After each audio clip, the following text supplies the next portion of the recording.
New at 6, a scrap yard showdown. New laws were put in place to curb illegal scrapping, but are the new laws working, and do they go far enough? It's a story our Ronnie Dahl is tackling. She joins us live from Detroit's east side with new information on this. Ronnie? Because for more than a year, I've seen the destruction firsthand. You know, this crackdown at the yards has been underway for about a year now. Detroit police do regular inspections at the scrap yards in the city, but we've learned business is booming in the burbs.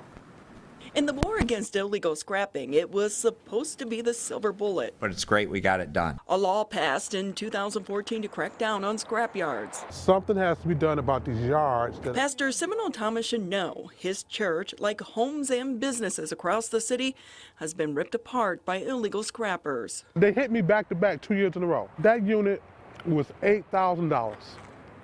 Okay, they might have got $300 worth of copper. It's like a modern day piracy. Michigan's leaders claim to have the magic solution with that law, which, among other things, made three big changes. First, it required yards to get ID and thumbprints from anyone selling scrap.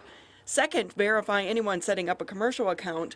And it put limitations on cash payments and required checks and money orders to be mailed. People on the street have told me the law is bogus, as some yards aren't following the rules.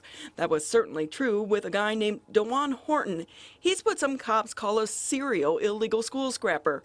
After doing time for scrapping Detroit public school buildings, he went back to his old ways. He set up a commercial account with a fake business card and went wild before the cops caught him again. He racked up over $88,000 in cash money. We wondered if it really was that easy. Could anyone off the street make fast cash despite the new law? It's a question DTE Energy has been asking too, since their wire and metal is still being stolen across Detroit. Theft of wire costs us millions of dollars a year. So we teamed up with DTE to test some scrap yards. They provided metal that clearly belonged to them, and we provided this guy, a regular dude who goes by Schroeder. We made him a bogus business card like Horton used. This one said simply, Kevin's Demolition.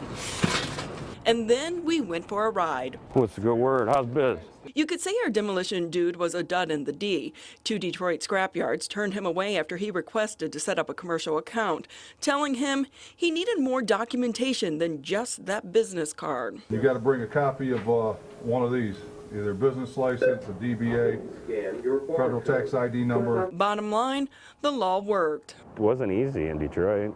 Detroit, they didn't want it. It was the suburbs that were buying it. Indeed, we visited 3 yards in the burbs. All of them bought DTE's metal. None of them completely set up a commercial account, and there were other issues as well.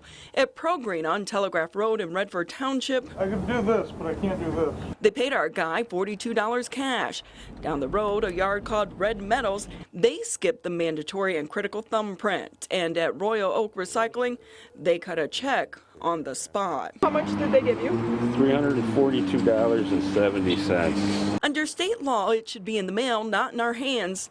Time to ask some questions. Is it good news or bad news? Well, that depends. We have a nice chat in the lobby. A manager is brought in. Hi, Dave. I'm Ronnie with Channel 7. Then our friendly conversation came to an end.